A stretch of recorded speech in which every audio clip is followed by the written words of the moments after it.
Hello team, welcome to my session on Coffee with Prab, and today we're going to discuss about what is a foundational skill for aspiring SOC professional. Okay Prab, we have a lot of videos on YouTube which talk about this skill is required, that skill is required, how to get a first job in SOC. What is special about this video? Definitely. See, everyone talk about you must have this, you must do this, you must do that. But no one basically talk about how to do that, why it's required, and when to use. So this is a special kind of a video in which we're going to discuss about each skill which is required for a SOC analyst professional, how to do that and why it's required. My name is Prab Nair, your mentor, friend and CISO, 17 plus years of experience. In this video I'm sharing the same experience, and if you're new to the channel, do subscribe to my YouTube channel and click on the bell icon to make sure you should not miss the future video or a similar topic. And make sure watch this video till last because each and every page is very important for you to understand. Thank you. So before we basically discuss about each and every skill, let's understand the daily activity of any SOC analyst. Because you will get a lot of video which talk about what is SOC. I will also share my video which talk about what is SOC and all that. But in this video, we're going to focus on skill. So if you take example of the SOC analyst daily activity, he's the one who review the security alerts, receive the tickets, review the log for suspicious activity. If the activity is confirmed, then they investigate, respond to security incidents within a defined SLAs. They have a predefined SLAs for the SOPs and all that. So according to that, they have to close the incidents. And if it's a new alert and all that, they also update the threats, intelligence, and also adjusting the monitoring tool, fine tune the solutions, IDS, SIEM, so they can able to capture the right data. Nowadays, the SOC analyst also working on EDR and XDR. So by this, they can able to fine tune the solutions. Along with that, nowadays, what I have seen in last 2 years, their responsibilities are basically changed. Now they are collaborating with the team members on ongoing security issues, and they're trying to improve the overall strategy because they know very well just installing a solution will not give you the effectiveness. You need a support for the people. Sometimes we have to engage in a threat hunting activities to uncover the latent threats, and also sometimes participate in training session, train workforce on cybersecurity education. So these are the day-to-day activity of the SOC. Now when you're talking about SOC analyst, their positions are categorized into 3 parts: tier 1, tier 2, tier 3, which is called SOC level 1, level 2, level 3. So any person who joined the organization as a fresher, he basically joined on the SOC analyst 1. So the primary role of the tier 1 analyst to monitor the security alerts in the real time, perform, you can say, initial analysis, and they also follow the triage alert to determine the severity and credibility. They are the first line of defense responsible for identifying false positive, escalating the legitimate threats to higher tiers for the further analysis. So if you ask their daily activity when you're talking about, so daily activities like they review and prioritize the alerts, initial incident classifications, documenting the investigation outcome, and managing tickets. They use a tool like SIEM, IDS, and firewall for that activity. Then the issue is escalated to tier 2, which is called as a tier 2 SOC analyst, which is also called as an incident response. Now when you're talking about the incident response team here, they basically handle the incident which is escalated by the tier 1. They perform deeper analysis to understand the scope and impact of the threat and identify the attacker tactics and other techniques and procedure. But sometimes what happens, they also discover the new threat, so they use the MITRE attack framework for that. What is MITRE attack framework? You can check my one of the YouTube video where I have covered this in detail. And they are responsible for containment and eradication of the threats. If you ask me the daily activity of them, they are the one who actually do the detailed incident analysis. They coordinating the response actions, they're developing a mitigation strategy and supporting the recovery process. They often use advanced tool for forensic analysis and also begin the process of threat huntings to identify the latent threats. Then we have a tier 3. Now when you're talking about tier 3, which is a SOC specialist, they are basically comprised of the most experienced and skilled analysts who are responsible for proactive threat hunting to identify hidden threats. Okay, they develop the advanced security strategy and also improve the organization defensive posture. So actually, if you want a great learning, the tier 3 is basically for that. But again, until unless you don't have a tier 1 and tier 2 experience, you can't move to tier 3 directly, because they are the one who develop and refine the SOC process. So if you ask me about the daily activity, they conduct the proactive threat hunting, developing the custom SIEM correlation rules, They also create advanced incident response strategies and also mentoring the lower tier analysts like tier 1 and tier 2. And they work closely with the threat intel platform and engage in the advanced security research. Now, all these people are report to either SOC manager or SOC director. I repeat again, they all are basically sometime report to the SOC manager and SOC director. So SOC manager and directors, they basically oversee the operation of SOC. They manage the team. They also define the security strategy and ensure the alignment with the organization business objective. One more important thing which manager and director does, they are responsible for the SOC metrics, reporting, budgeting, and also liaising with the other department and executive management. And if you ask me the daily activity, they basically involved in strategic planning, team management, performance review, reporting on security posture to six stakeholders, and ensure compliance with the relevant cybersecurity framework and regulation. In some companies, we basically have a specialized roles also. Okay, so example like we have a cyber threat intel analyst. So he basically focus on gathering and analyzing the intelligence about threats, okay, adversaries to support the proactive, you can say, proactive defensive measure. Then we also have a security engineers. Security engineer focus on design, implementation, maintenance of the SOC security tool and infrastructure. We also have a compliance analyst. He basically ensure the SOC is basically comply with the law, regulation, and standard. Like we have a multiple regulation like RBI we have in India. We have a standard like ISO. So sometimes we need to make sure we have a necessary controls in the SOC. So from that point of view, we have a specialized role. So now we're going to discuss about the main topic of this video is what are the minimum skill required to become a SOC analyst and how to get a job. So the first skill is called as a security fundamental. See, if you ask me, when you're talking about security fundamental, it means very basics. Okay, this is the minimum skill every SOC analyst need to have if you're going for the level 1 job. Now, skill name is security fundamental, as I said. Question is how to obtain. It's not necessary you have to directly go for academic course or cybersecurity certification. But if you have a limited time, then my suggestion is that review the course outline of the CompTIA Security Plus.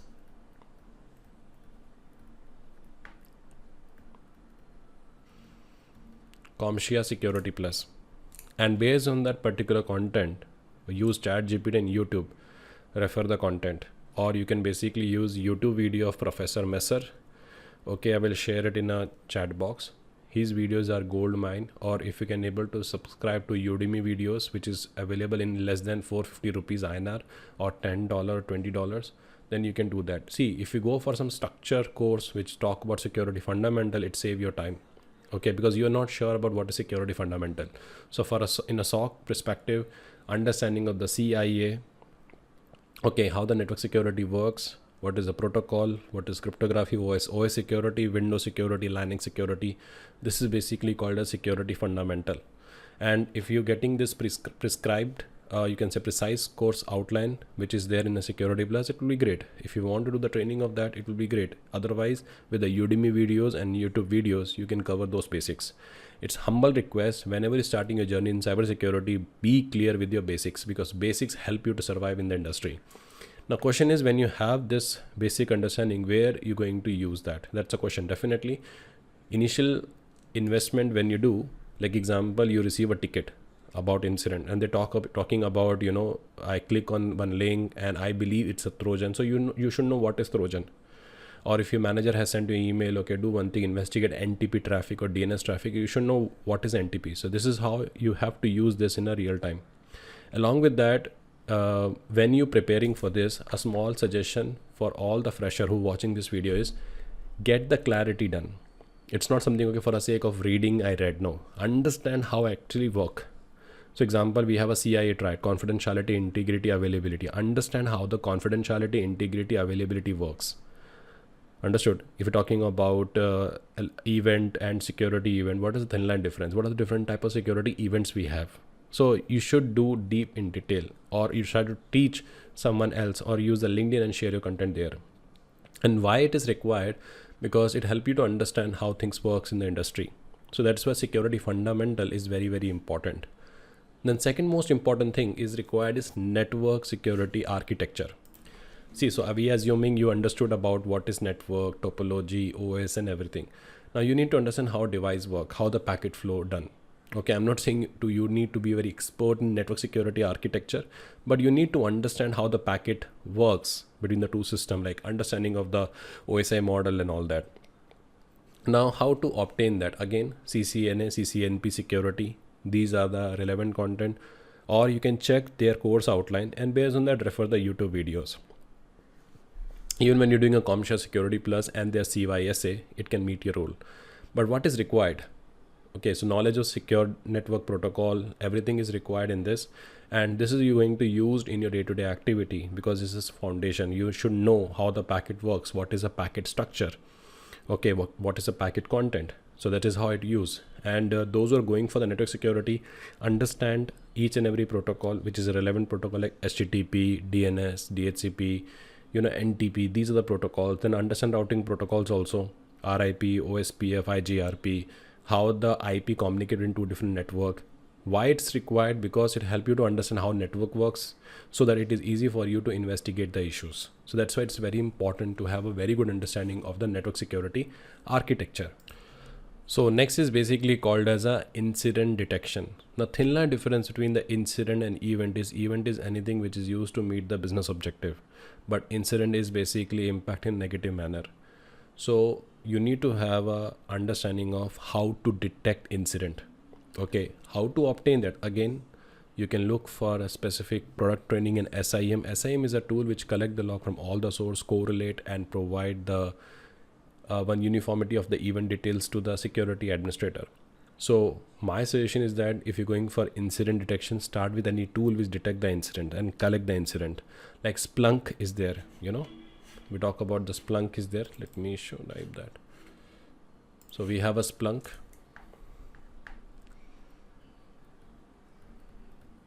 Okay, Splunk is there. Then IBM QRadar is there.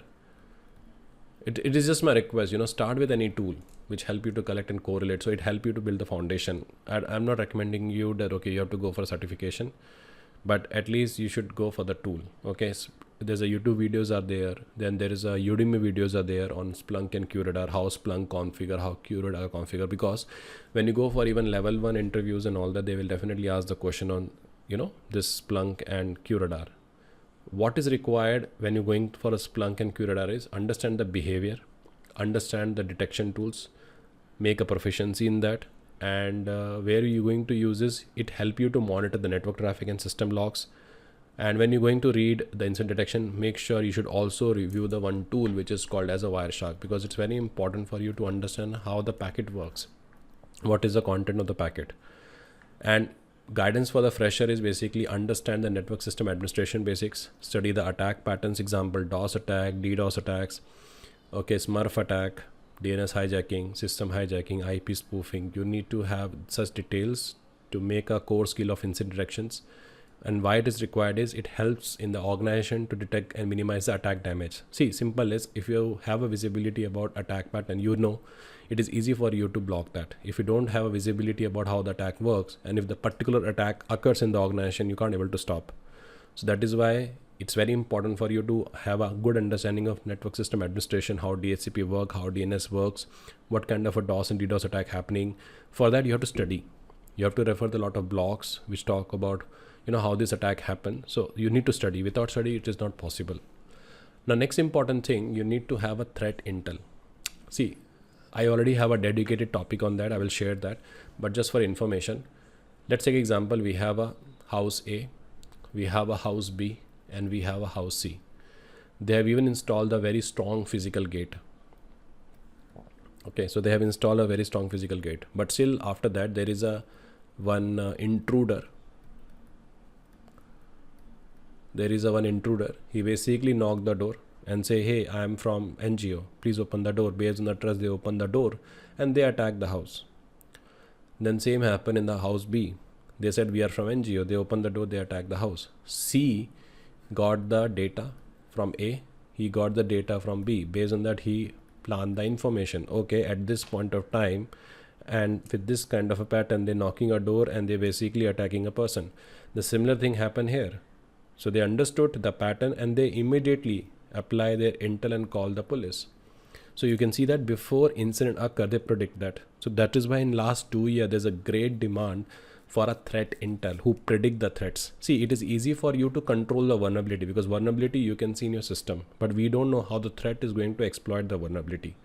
So nowadays what happens, a lot of companies spending money on predicting these threats. So as a SOC analyst, if you're looking for a job, you need to have a very, very good understanding of threat intel, even you're going for the fresher job. So how to obtain is that training on TIP, which is called as your threat intel programs, cybersecurity workshop. There is a EC Council certification is there, CTIA. There is a CompTIA CYS certification is there. But apart from that, there's a lot of free learning videos are available on YouTube. Okay, then we have a Hack the Box. Okay, try Hack Me. They also have a lot of labs on threat intel. You can check that.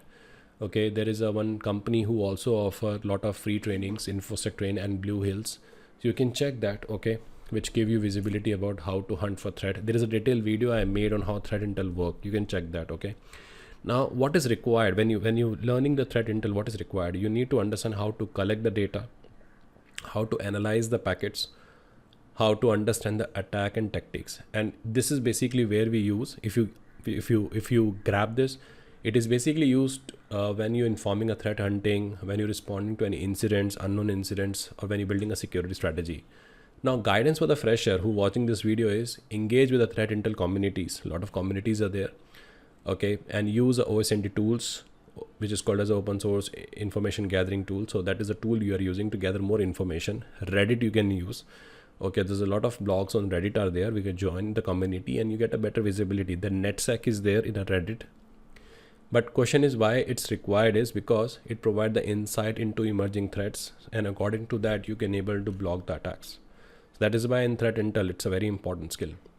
Then you need to have a good understanding on cybersecurity tools. Like, we have some vendor specific to like how firewall works, high level understanding of what firewall like Palo Alto, Checkpoint, how EDR, XDR works. So nowadays EDR, which is called Endpoint Detection Response, there's a detailed video I made on that. You need to have at least one knowledge of the EDR. Okay. Until unless you don't have a theory, practical theory is also okay, because in the level 1, you can able to compete the job based on a theory also, because even company knows that, okay, no fresher basically have a EDR tools. Now, why you should go through the cybersecurity tool? Have one more cybersecurity tool. We have Wireshark. Okay. Sometimes we need to have some hands-on and ethical hacking with cybersecurity tool, pen testing tools. Now, why it is required is because, you need to have a proficiency on some tools. Example, like you're working on SIEM, you're working on firewall, you're working on log management. So sometimes company demand that you must have a mastery in this area.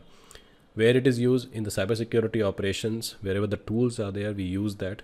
And the guidance for the fresher is make a mastery of one tool. Instead of mastery of all the tool, make a mastery of one tool. Like you good with one EDR tool, check what is the pattern in the market, check what is a good firewall in the market, make a mastery in that, instead of going for each and everything in detail. That's not possible. Then why it is required is because with the help of tool, it enables the swift and effective response to threat. That's why companies spending a lot of money on this. Okay, that is why the cybersecurity tool is very important. Okay, that's the most important part we have. Another important thing is basically in cybersecurity tools, we have an understanding of network analysis. Okay, it is very important for you to understand how OSI works. Okay, it is very important for you to understand one router, how router works, switches work. So it is good to do CCNA certification. If not, then you can go to Udemy, talk about CCNA videos there. Now, what is required when you're going through the CCNA or Wireshark? Understand of the protocols, understand about DNS, DHCP and everything, how DNS work, how DHCP work, how easy to exploit them, how hacker can exploit that. And where it is used, it's basically used for monitoring for intrusion of net or malicious activity, because in companies we have a router switches. Sometimes the attackers basically target that. Guidance for fresher is start with the basic. Instead of directly jumping into the router simulators and all that, understand first how protocol work, how routing protocol works, what is the vulnerability in the protocols. And why it is required is because it helps you to identify the suspicious network activity. Example, like series of DNS request is coming. Series of requests is coming on DHCP. You know how to manipulate the DHCP. So until unless you don't know how DHCP work, you don't know router poisoning and all that, it is difficult for you to block that.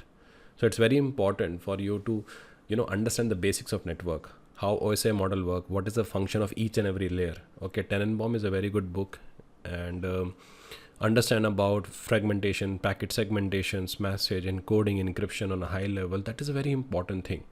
Okay, because this is how the attacker basically use the pattern: Trojan, worms, virus. Okay, that is very important. Then another important thing you need to understand is endpoint analysis.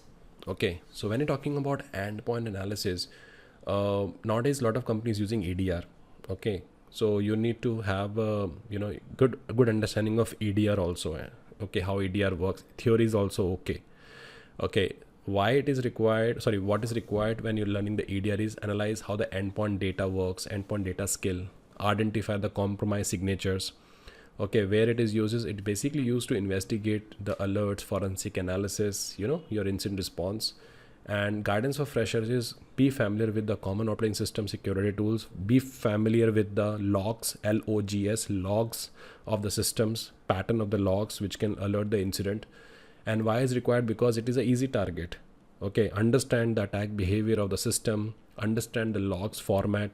That is basically important part of the endpoint analysis. The next very important is the log analysis. Very important.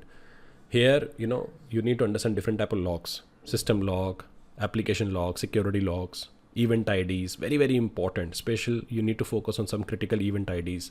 How to obtain practice with SIM. There's a lot of websites are there where you can just go to Google and type free logs samples of security. You will get a lot of websites from where you can download those samples. What is required when you review the log is you need to interpret the various log file, how to read security event, how to identify security event. That you will get there.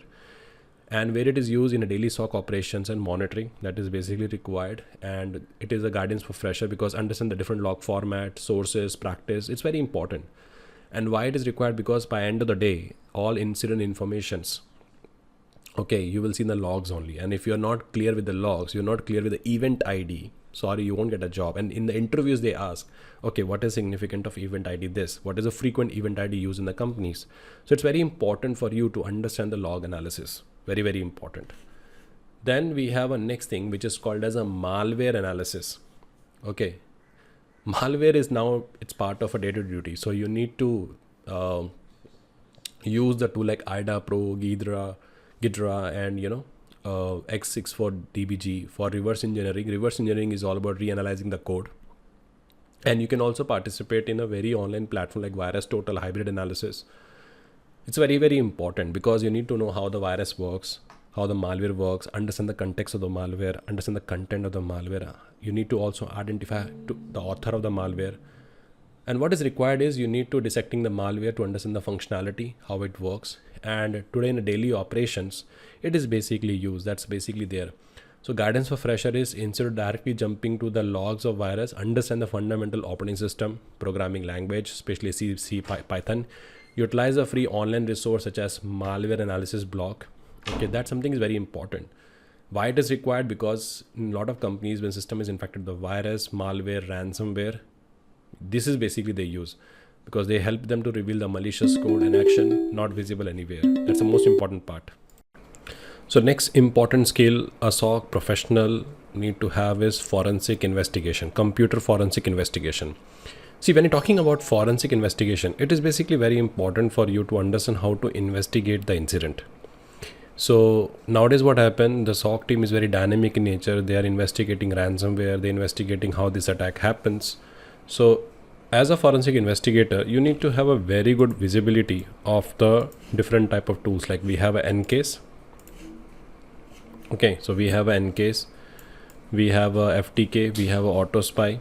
Okay, you can basically install the open source health kit and all that and do the testing, do the investigation with the sample logs which is available. Sometimes you need to participate in the digital forensic challenge also and the competition to apply your skill in real world scenarios.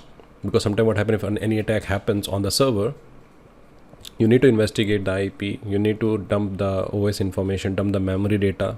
So for that you need to have a forensic information. Initially what happened, forensic team will be the separate team, but nowadays the company is expecting from a SOC team to have an understanding of the forensic investigation. There's a lot of YouTube videos are there on DFIR. Let me write here. So DFIR, data forensic incident response, which basically give the visibility, understanding of that. So by doing a forensic investigation, okay, what is required when you're going for this? So you need to understand the digital evidence, type of digital evidence. Like first we dump the memory, how we create a bit by bit image, okay, how we gracefully shut down the system, how to remove the system from the network, how to investigate the scene, how to maintain the chain of custody. So that is something you required. And where it is used, this forensic skills is basically used. It is basically used in investigating a security incidents, and more important, it is basically used for gathering the evidence and all that. Now, guidance for the fresher is start from basics. Okay, review the CHFI content or DFIR content. Start with the basic IT skills. Start with the basic tool, Slith kit, and all that. And why it is required? Because it is essential for investigating a breach, and it is used for collecting a legal evidence. Because sometimes what happens in the court, you have to go as a forensic testifier to explain the crime scene and all that. So that's the reason that, okay, as a SOC professional, you need to have a very good understanding of the forensics. Moving to the next skill is vulnerability assessment. Yeah, I do understand penetration testers and VAs are separate team, but sometimes what happen as a SOC from a defensive perspective, they do the assessment, and they try to understand the vulnerability report so they can able to plan their things effectively. Now question is how to obtain that. See, one is that Qualys Guard. Qualys Guard offer a lot of free trainings on the forensics. Even InfoSec and we offer the free training on cybersecurity every month. Do check our website. So offer Qualys Guard is basically the company who offer free training. So far I know that, so you can check their website. They offer a lot of free training on their product. There's a YouTube videos there on Nessus. So Nessus is one of the tool we have. Nikto is there. Equinetics is there. So it is also depending upon which kind of a vulnerability assessment you're doing. Network level Nessus we have, application level Equinetics we have. So that is something you have to do. And why you need to have a vulnerability assessment is because until and unless you don't know how to identify the vulnerability, you cannot able to patch that. And where it is used is when you identify weakness before attacker do, that help you to patch that. For example, you know about the cross-site scripting, you know about the RPC vulnerability. So if you know that, you know how to patch it, because when these tools generate a vulnerability, they also prepare the report. So guidance for the freshers who are new to this, learn about the vulnerabilities, visit a website called CVE, okay, get the understanding about CVSS, because this is the framework used for assessing the vulnerability score. Understand how this works, because you can use this information to prevent exploits by identifying, mitigating the weakness first. So that is something is basically required. Now, one of the important thing which people use to communicate is documentation. It is basically very important for you to have a good understanding of a documentation. You cannot simply rely on the tool. Sometimes you have to write a report. Okay. Sometimes you have to prepare the process, SOP process. So you need to be very good with your communication. So question is how to obtain is make a practice of technical writing, ChatGPT, Grammarly, practice document incident writing, check for the Google. Okay. Please provide me SOC procedure, please provide me incident report template. This kind of a research you have to do. Now, why you need to have a documentation skill is because clear writing skills, ability to describe the incident and action taken. Sometimes what happen, you need to convey management what kind of a vulnerability, what kind of a tool we have to use. So your documentation is basically play a very important role. So sometimes what happen, we use in an incident response process when you need to initially report for a final analysis. So that is basically we have. Sometimes we need to give the criteria why this incident happened. Sometimes you need to report this information to regulatory authority. Okay, so you need to prepare the report better. Okay, so your English should be good, your grammar should be good. Sometimes you need to present the PPT presentation about SOC effectiveness to the board. So your presentation should be good. So that is how it works. So guidance for the freshers is practice writing report based on a scenarios, past incidents, check the templates which is available in the Google, use ChatGPT. In ChatGPT, you can enter the prompt is, I want you to think like a SOC expert, and I want to prepare the report for a data breach. So you see that, okay, what is the format of the report, check Google, verify the report. So that is how you can do that. Now, why company want a SOC person to have a documentation knowledge is because, as I said, sometime in the legal regulatory, we need to report the breach. So it is crucial for the compliance purpose, communication purpose. Sometimes it is basically learning from the incidents. So that is the reason documentation is very, very important nowadays. Documentation and communication. Another important thing is basically called as a scripting and automation. nowadays what happened, scripting and automation become a mandatory skill in a SOC level 1 and level 2, because sometimes what happened, you need to run some scripts to perform the automation task. So you can have an understanding of, you can pick one language, either Python, either SOAR or Bash and all that. And what is required here is you need to have a scripting knowledge, where you have understanding of API for tool integration, and where it is used, sometimes we need to create some automated process of SOPs in the company. Like if this is basically condition happen, this should be happen. So we create a scripts which reduce the work. And for a fresher, the suggestion is basically start with the basic scripting task. Okay, make yourself available for 3 months project, and according to that plan your activity. And why it is required is because it increases SOC operation efficiencies. It allows the focus on strategic tasks, and sometime on demand we need to run some scripts for investigation purpose and all that. Okay, so that is the thing. So scripting and automation now is a necessity. Now we talk about a lot of things about skill and all that. Now let's understand about how to get a first job. So first, gain the practical skills that are highly valued in a SOC role. That's the most important thing. Platform like Hack the Box, Cyber Range, Security Onions, okay, Try Hack Me. These are the nowadays labs are available in which you can practice threat hunting, incident response, network monitoring. A lot of communities events are happening. Join there, make a connection, establish the connection with the senior people there who working in the company, because when you refer your CV to them, there's a high chance to get a job because they are forwarding their references. So HR is also having more interested to check their CVs, and that social circle you can able to make when you participated in the cybersecurity forums, attending webinars, join them on LinkedIn, connect them on LinkedIn, appreciate their work, post their comments. So that's something you can try. Along with that, tailor your resume, not make a one common CV for all the jobs. Check the job, check what they required, and according to that modify the CV. If you have a certification, it is okay. If you not, then demonstrate your project. And a lot of YouTube videos are there. Even my YouTube video is there on SOC interview. Review the SOC interview question, see how the question has been asked, how they basically answered, articulate that little bit and answer your basically questions. So this is something you can basically try. And this is all from my side. Do let me know how do you find this video, and shall I make more videos like that which give you more insight about this knowledge. And do let me know what is the best thing you like about this video. Your friend, your brother Prab Nair is there, always there for you guys. If you're new to the channel, do subscribe to the channel and click on the bell icon to make sure you should not miss my future videos on a similar topic. So without wasting time, thank you so much and good day. Bye.